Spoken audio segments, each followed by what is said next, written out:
నుంచి 2.5 లక్షల నుంచి 25 లక్షల వరకు కూడా విలువైన వైద్య సేవలు అందించబడతాయి.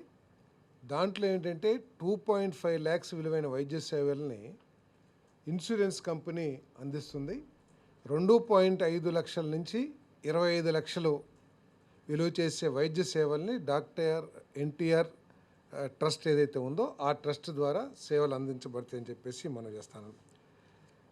గత ప్రభుత్వంలో ఈ సర్వీసెస్ ఏదైతే ఆరోగ్యశ్రీ అనే పథకం కింద చేసేవాళ్ళో వాళ్ళు కేవలం 4,30,00,000 మందికి మాత్రమే ఈ వైద్య సేవల్ని అందించడం జరిగేది.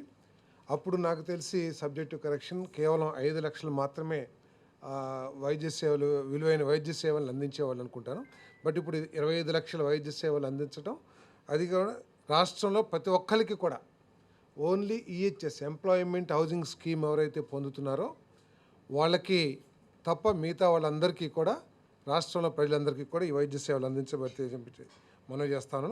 అదేవిధంగా ప్రత్యేకంగా వర్కింగ్ జర్నలిస్ట్ హెల్త్ స్కీమ్ ఏదైతే ఉందో దాని గురించి కూడా ముఖ్యమంత్రి గారు ప్రత్యేకంగా ప్రస్తావించి వారికి కూడా ఈ వైద్య సేవలు పరిగణించాలని చెప్పేసి కన్సిడర్ చేయాలని చెప్పేసి కూడా ముఖ్యమంత్రి గారు సూచించారు.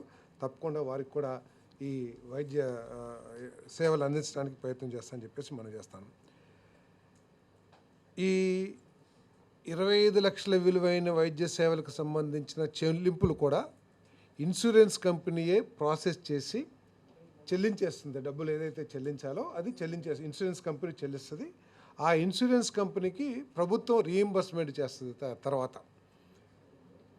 అదేవిధంగా ఏదైతే ఈ పథకం ద్వారా 3,257 రకాల వైద్య సేవలు ఏదైతే ఇప్పుడు అందించబడుతున్నాయో అవన్నీ కూడా రాష్ట్రంలో ప్రజలందరికీ కూడా ఎక్సెప్ట్ ఈహెచ్ఎస్ డబ్ల్యూజేహెచ్ఎస్ ఏదైతే ఉన్నాయో 9 లక్షల మంది మాత్రమే వాళ్ళు, మిగతా 5,02,00,000 మందికి కూడా ఈ వైద్య సేవలు 3,257 రకాల వైద్య సేవలు అందించబడతాయని చెప్పేసి మనం చేస్తాను. గతంలో ప్రభుత్వ రంగ హాస్పిటల్స్లో కేవలం 169 వైద్య సేవలు మాత్రమే రిజర్వ్ చేయబడితే ఇప్పుడు 324 వైద్య సేవల్ని ఈ కేంద్ర గవర్నమెంట్ హాస్పిటల్స్ ద్వారా అందించబడతాయని చెప్పేసి కూడా నేను ఈ సందర్భంగా తెలియజేస్తాను.